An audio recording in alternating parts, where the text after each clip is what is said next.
News বৃত্তান্তের বিশেষ নির্বাচনী বুলেটিনে আপনাদের স্বাগত। আজ সারা দিনভর নিউজ বৃত্তান্তে আমরা দেখিয়েছি ভোট গ্রহণ প্রক্রিয়া এবং ভোট গ্রহণের চিত্র সম্পর্কে। ইতিমধ্যেই সম্পন্ন হয়েছে বিধানসভা নির্বাচনের প্রথম দফার ভোট গ্রহণ প্রক্রিয়া। রায়গঞ্জ ডিসিআরসিতে ইতিমধ্যেই এসে একে একে উপস্থিত হচ্ছেন ভোট কর্মীরা ইভিএম মেশিন সহ সমস্ত ভোটের সরঞ্জাম নিয়ে। এই মুহূর্তে রায়গঞ্জ পলিটেকনিক কলেজের ডিসিআরসিতে আমাদের সঙ্গে উপস্থিত রয়েছেন আমাদের নিউজ বৃত্তান্তের প্রতিনিধি শুভজিৎ দাস। শুভজিৎ, এই মুহূর্তে রায়গঞ্জ ডিসিআরসির চিত্রটা ঠিক কি রকম? শেষ হলো গণতন্ত্রের এই মহাযজ্ঞ। সারাদিন ধরে টান টান উত্তেজনার পর এই মুহূর্তে ডিসিআরসিতে বিভিন্ন পোলিং পার্টিরা ফিরে আসছেন তাদের সামগ্রী নিয়ে। রায়গঞ্জ সাব ডিভিশনের অন্তর্গত হেমতাবাদ, রায়গঞ্জ, কালিয়াগঞ্জ, ইটাহার এবং করণদিঘি বিধানসভার এই ডিসিআরসিতে পোলিং পার্টিরা এসে পৌঁছাচ্ছেন এখনো পর্যন্ত। আমরা এই মুহূর্তে একজন পোলিং পার্সোনালের সঙ্গে কথা বলে নেব, শুনে নেব তার আজকের দিনের অভিজ্ঞতাটা কেমন ছিল। আপনার নাম? আমার নাম বিষ্ণুপদ বণিক, আমি ফার্স্ট পোলিং অফিসার। আমার ডিউটি করেছিল আপনার 36 ইটাহার বিধানসভা নির্বাচন ক্ষেত্রের 145 নম্বর মাধবপুর এপিএস স্কুলে। সেখানে ভোট মোটামুটি শান্তিপ্রিয় হয়েছে, আমাদের কোনো রকম অসুবিধার সম্মুখীন হয়নি। এবং আফটার অল সারাদিন যা আমরা পরিলক্ষিত করেছি তাতে মোটামুটি 95%-এর অ্যাবভ পোল হয়েছে। বলছি যে এর আগেও কি আপনি ভোটের ডিউটি করেছেন? অবশ্যই, আমি 98 থেকে প্রথম ভোটের ডিউটি করছি। এটা নিয়ে মোটামুটি আমার আর 5-6 বছর চাকরি বাকি আছে, লাস্ট আরো দুটো হয়তো করবো। এই যে বিগত দিনের বিভিন্ন নির্বাচনে আপনি ডিউটিতে গিয়েছেন, এবারের নির্বাচনটা কিছুটা আলাদা লাগলো আপনার কাছে?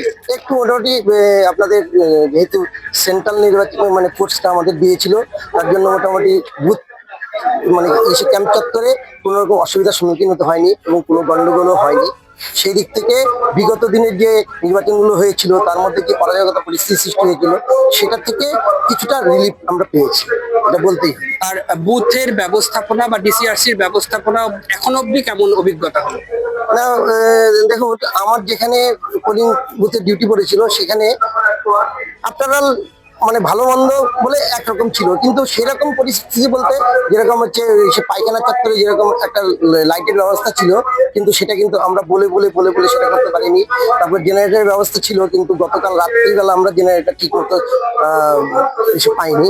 কিন্তু আজকের দিনে কিন্তু যখন সার্ভিস ব্রেক হয়েছে এবং লাইন ব্রেকআপ হয়েছে তখন সাথে সাথে কিন্তু জেনারেটরটা ঠিক মতো পরিষেবা আমরা পেয়েছি। মোটামুটি আপনারা খুশি? মোটামুটি ধরতে গেলে পরে আজকের এই নির্বাচনটা মোটামুটি আমাদের শান্তিপ্রিয় হয়েছে এবং মোটামুটি আমরা আপনাদের খুশি। যেটা জানা গেল মোটামুটি একটা শান্তিপূর্ণ নির্বাচন হয়েছে। অন্তত পক্ষে বলা যাচ্ছে যে বিগত দিনে যে সকল নির্বাচন হয়েছে তার মধ্যে এই নির্বাচনটা একটু হলেও আলাদা, অন্তত ভোট কর্মীরা এমনটাই মনে করছেন। এই মুহূর্তে ডিসিআরসিতে উপস্থিত হয়েছেন রায়গঞ্জ লোকসভার সাংসদ কার্তিক চন্দ্র পাল এবং সেই সঙ্গে উপস্থিত হয়েছেন পার্শ্ববর্তী বিধানসভাগুলি, রায়গঞ্জ সহ পার্শ্ববর্তী বিধানসভাগুলির বিভিন্ন বিজেপি দলের প্রার্থীরা।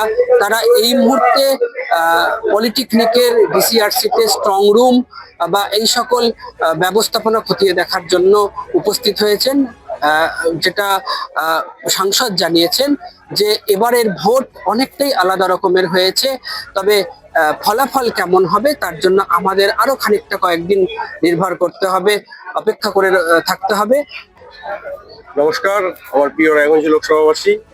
আমি প্রথমেই মানুষ আজকে স্বতঃস্ফূর্তভাবে তার গণতান্ত্রিক অধিকার প্রয়োগ করেছে, আমি ধন্যবাদ জানাই ইলেকশন কমিশনকে। আমি ধন্যবাদ জানাই যারা সারাদিন অক্লান্ত পরিশ্রম করে বিভিন্ন পোলিং স্তরে যারা পোলিং পার্সোনাল ছিলেন তাদেরকে আমার তরফ থেকে ধন্যবাদ। এবং খুব সুন্দর নির্বাচন হয়েছে। অনেকে অনেকভাবে বিক্ষিপ্ত ঘটনা ঘটানোর চেষ্টা করেছে, কিন্তু ইসিআই এবং প্রশাসন তারা সঠিকভাবে সঠিক পদক্ষেপ নিয়ে একদম শান্তিপূর্ণ নির্বাচন করেছে। এবং সবচেয়ে বড় কথা, এই গণতন্ত্রের উৎসবে মানুষ তার যে গণতান্ত্রিক অধিকার সেটা সুষ্ঠুভাবে মানুষ প্রয়োগ করেছে। এবং তার সাথে সাথে আমাদের বিভিন্ন জায়গায় যে সমস্ত বিক্ষিপ্ত ঘটনা হওয়ার মতো পরিস্থিতি হয়ে উঠেছিল এবং আমাদের ইসিআই থেকে শুরু করে আমাদের যারা অবজারভাররা এসছেন এবং যারা আমাদের লোকাল স্তরে যারা রয়েছেন সবাই সঠিক তার দায়িত্ব পালন করে সুষ্ঠু একটা নির্বাচন আমাদেরকে উপহার ডিসিআরসি কি জিনিস দেখলেন আর কি এখন পর্যন্ত? না, ডিসিআরসি তে আমি এখনই এলাম, সারাদিন পরে আমার ক্যান্ডিডেটের সাথে দেখা হলো। ইসিআর কিছু গাইডলাইন রয়েছে, সেই জন্য আমি আজকে, যেহেতু 6টা অবধি ভোট ছিল, আমি আমার বিধানসভার বাইরে কোথাও যাইনি। আমি এখন আসলাম, আমাদের অন্যান্য ক্যান্ডিডেটরাও আসবে। আমরা ডিসিআরসির এখন যারা ক্যান্ডিডেট আছে তারা তো অবশ্যই দেখবেন বিভিন্ন বুথ থেকে ইভিএম গুলো আসা শুরু হয়েছে, হয়তো আরো কিছু জায়গায় ভোটিং চলছে, শুনেছি একটু লম্বা লাইন ছিল, সেগুলো কমপ্লিট হয়ে আসবে। এবং ব্যবস্থা বলতে এবার তো নতুন বিল্ডিং এ সব করেছে, নতুন একটা বিল্ডিং হয়েছে। এখন আমাদের দলীয় নেতৃত্ব আসবে, ক্যান্ডিডেটরা আসবে, তারপর সবাই যাব, কিভাবে কি করছে না করছে সেটা অবশ্যই দেখবো। কারণ এর আগে এখানে অনেকবার এসেছি, তখন একটা স্ট্রাকচার আলাদা ছিল, এবার একটা নতুন বিল্ডিং হয়েছে, সেখানেই সমস্ত কিছু হয়েছে, স্ট্রং রুম সেখানে হয়েছে, সেটা যেমন থাকবে, আমাদের যারা দায়িত্বে রয়েছেন এবং স্ট্রং রুম ছিল হবে সেটাও দেখবে, এবং আগামীতে এখানেও কাউন্টিং হবে, সেই ব্যাপারটা আমাদের দেখতে হবে। দেখুন, রায়গঞ্জ লোকসভায় আমি যেটুকু জানি টিএমসি জিরো হবে। আমার কাছে যা এসছে, মানুষের কাছে খবর টিএমসি জিরো হবে।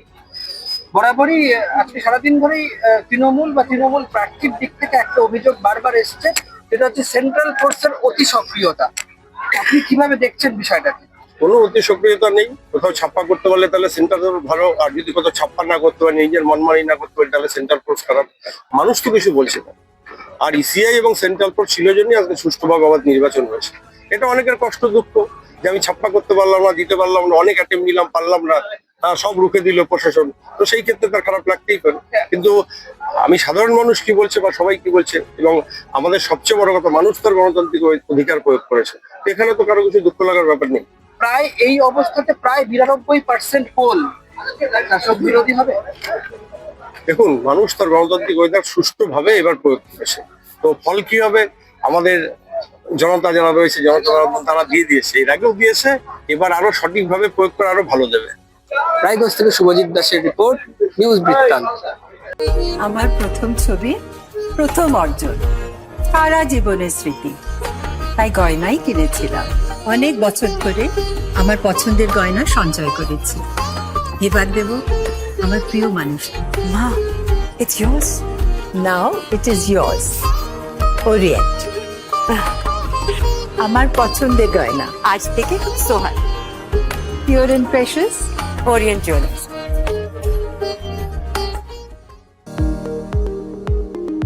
এবার আর স্বাস্থ্য পরীক্ষার জন্য বাইরে যেতে হবে না, সব বিশ্বমানের পরিষেবা আপনার হাতের মুঠোয়।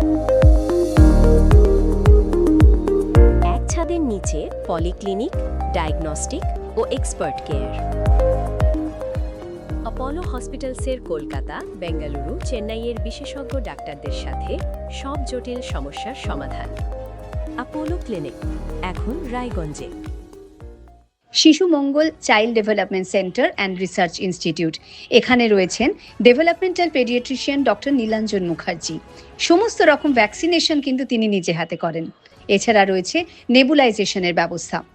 সবচেয়ে বড় কথা, আপনার শিশু যদি জেদ করছে, রাগ করছে, মন খারাপ করছে, সাইকোলজিস্টের পরামর্শ চাইতে এলে আপনাকে আসতেই হবে শিশু মঙ্গলে।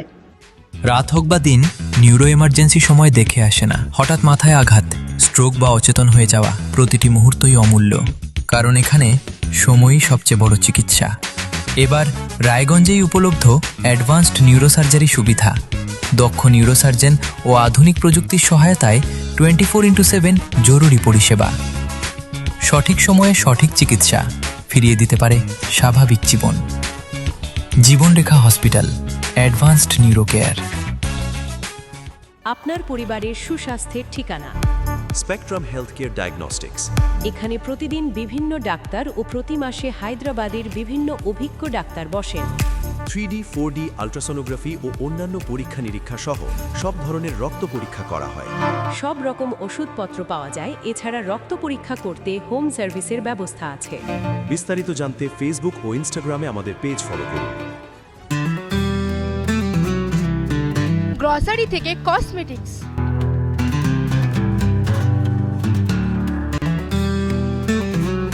আপনার যে কোনো প্রয়োজনীয় জিনিস পেয়ে যাবেন একই ছাদের তলায়। আমাদের ঠিকানা এলআইসি মোড়, রায়গঞ্জ, উত্তর Dinajpur. Wait, so this was your wedding look? Oh my God, Tammy, you look pretty. Dhaka থেকে যখন আইছিলাম, এ হগল আমার মা আমারে পরাইয়া দিছিল। It's so authentic, tummy. I will go for this look. But what about my goina? সাদা রঙের রুমালটিতে গোলাপি রঙের কাজ, সব মিলিয়ে দারুণ হবে নতুন কনের সাজ। আমার গয়না, আমার শ্রী ঢাকা জুয়েলার্স, আভিজাত্যের গয়না।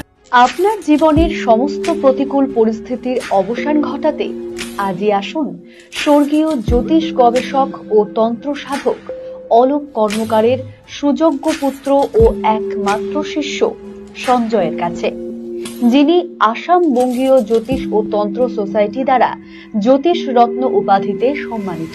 তাই আজই আসুন বংশানুক্রমিক ও সুদক্ষ জ্যোতিষ প্রতিষ্ঠানে। ছোট ছোট অনুভূতি স্মৃতিগুলো থেকে যায় সব সময় আদরে। কুকু কুকু কিরে হলো? আসছি। লকডাউন সময় তো হয়ে এলো। কিছু স্মৃতির ভাজেই তোলা থাকে শুভারম্ভে প্রাপ্তি। 50 বছরের অভিজ্ঞতায় অগ্নিশ্বর জুয়েলার্স, নিখুঁত গয়নার কারিগরি। Agnishwar jewellers, NS road, Raiganj.